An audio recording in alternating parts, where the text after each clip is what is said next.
দক্ষিণ কলকাতার ল কলেজে ছাত্রী ধর্ষণের ঘটনায় প্রয়োজনীয় পদক্ষেপ করেছে police.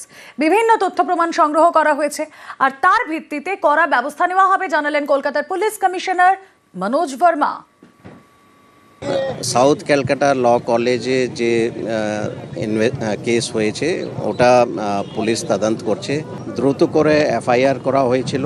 In less than 12 hours প্রথম 3 জন ধরা পড়েছে, তারপরে বেসড অন এভিডেন্স আরও একজন ধরা পড়েছে। অনেক এভিডেন্স আমরা কালেক্ট করেছি, সেইগুলো অ্যানালিসিস হচ্ছে। বাকি যে ইনভেস্টিগেশনের প্রসেস আছে সেটা হচ্ছে। আমাদের কাছে প্রচুর ডেটা এসছে, ওটা অ্যানালিসিস হচ্ছে। ऑल नेसेसरी एक्शंस जहाँ एक्शन करार दरकार है, जो एक्शन पुलिस को लेना चाहिए वो अभी तक लिए गए हैं। एंड मैं ये एश्योरेंस देना चाहता हूँ कि और फर्दर जो इन्वेस्टिगेशन जो चल रही है उसमें जो भी इन्वेस्टिगेशन के हिसाब से जो करना चाहिए वो किया जाएगा। ক্যাম্পাসে গণধর্ষণ, শিক্ষা দপ্তরের নির্দেশের পরই কড়া পদক্ষেপ ল কলেজের। চাকরি গেল মূল অভিযুক্ত মনোজিৎ মিশ্রের। কলেজ থেকে বহিষ্কার করা হলো দুই ছাত্রনেতা প্রমিত জায়েদকে, বাতিল করা হলো নিরাপত্তা সংস্থাকে, পড়ুয়াদের সুরক্ষায় একাধিক নির্দেশিকা। আরো ডিটেলে জানবো, প্রতিনিধি সান্নিক রয়েছেন সঙ্গে। সান্নিক,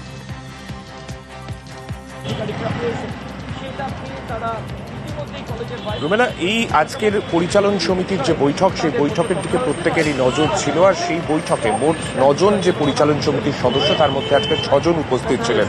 তার মধ্যেও বেশ কিছু গুরুত্বপূর্ণ সিদ্ধান্ত আজকের বৈঠক থেকে সামনে এসেছে, যেটা মূলত যেদিকে নজর ছিল, অর্থাৎ মূল অভিযুক্ত মনোজিৎ মিশ্র, যিনি এই কলেজের একজন অস্থায়ী কর্মীও ছিলেন, তারকে ইমিডিয়েট বেসিসে তাকে তার জব থেকে টার্মিনেট করা হলো। এবং তার পাশাপাশি যে দুই ছাত্র যারা এখন এই কলেজের স্টুডেন্ট, তাদেরকে ইতিমধ্যেই আমরা জানি কলকাতা পুলিশ গ্রেপ্তার করেছে, তবে তাদেরকেও কিন্তু রাস্টিকেট করা হয়েছে এবং পরিচালন সমিতির তরফে জানানো হয়েছে যাতে অন্য কোনো কলেজে তারা অ্যাডমিশন না পায়, সেই বিষয়টাও সুনিশ্চিত করা হবে।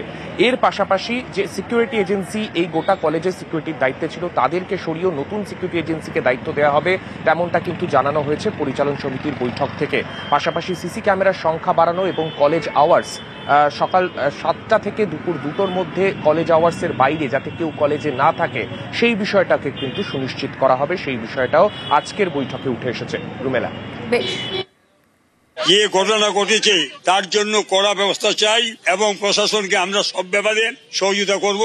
এদেরকে বহিষ্কার করা হলো এবং কলেজের সাথে কোনো সম্পর্ক থাকবে না। পরিবার যদি চায় তাহলে আমরা তাদের মেডিকেল ট্রিটমেন্ট করতে সাহায্য করব। চেষ্টা করছি যত তাড়াতাড়ি সম্ভব আমরা কলেজে সুস্থ পরিবেশ ফিরিয়ে আনার জন্য। যেহেতু ফর্ম ফিল আপ চলছে, সেহেতু ক্লাসটা বয়কট থাকলো, শুধু অফিসটা খোলা থাকলো। Non teaching staff, teaching staff, student আরো সুন্দরভাবে আমরা সিকিউরিটি দিতে পারি তার চেষ্টা আমরা করবো। মনোজিৎ মিশ্র যেহেতু আইনজীবী, তার যেহেতু মেম্বারশিপ ক্যান্সেল করা হয়, এখান থেকে বার্কাস পাঠানো যাতে আগামী দিনে ওর মেম্বারশিপ ক্যান্সেল করা হয়। এই অবস্থায় সব থেকে বেশি কনসার্ন জায়গাটা কোনটা? পড়ুয়াদের নিরাপত্তা ব্যবস্থা, পড়ুয়াদের সুরক্ষা, সেটাকে সুনিশ্চিত করতে কি কি পদক্ষেপ, কি নির্দেশিকা, ডিটেলে জানবো সান্নিকের থেকে। সান্নিক,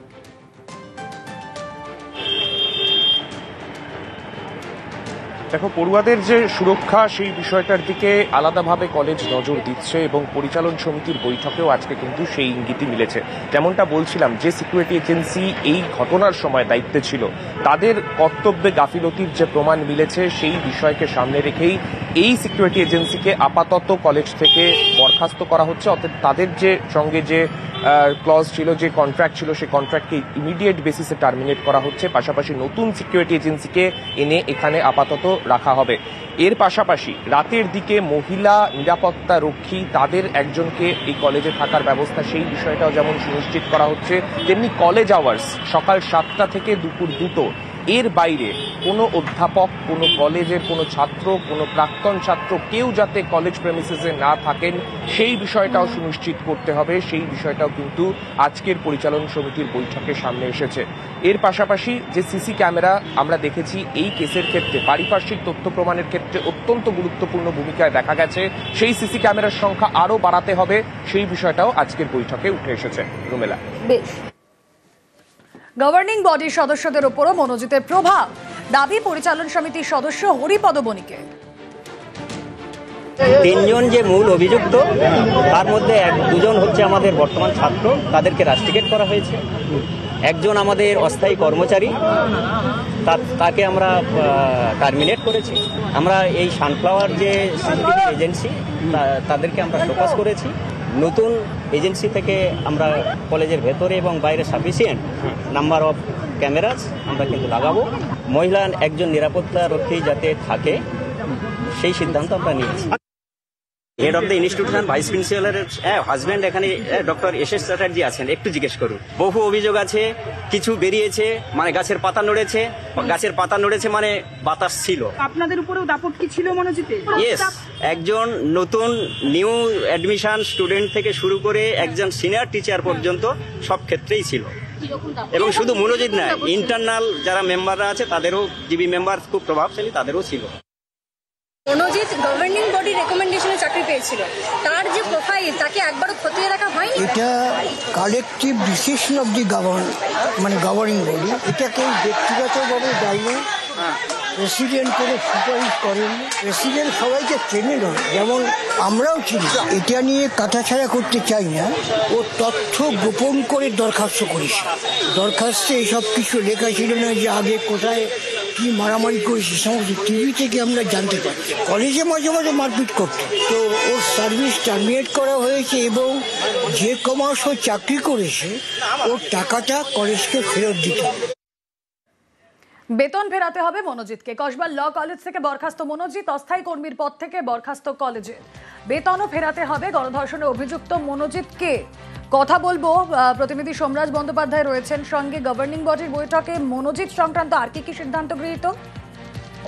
দেখো, উচ্চশিক্ষা দপ্তরের সুপারিশ মেনে আজ কলেজের পরিচালন সমিতির তরফে সিদ্ধান্ত নেওয়া হয় যে মনোজিৎ মিশ্রকে কলেজ থেকে বরখাস্ত করা হবে, অর্থাৎ অস্থায়ী শিক্ষাকর্মী হিসেবে তিনি যে চাকরি করছিলেন সেখান থেকে বরখাস্ত করা হবে। পাশাপাশি আজকে আরো একটি গুরুত্বপূর্ণ সিদ্ধান্ত নেওয়া হয়, সেটি হলো মনোজিৎ মিশ্র 2024 মার্চ থেকে অস্থায়ী শিক্ষাকর্মী হিসেবে যে চাকরি করেছিলেন এবং তার স্বরূপ যে বেতন পেয়েছিলেন সেই বেতনের টাকা পুরো ফেরত দিতে হবে মনোজিৎ মিশ্রকে।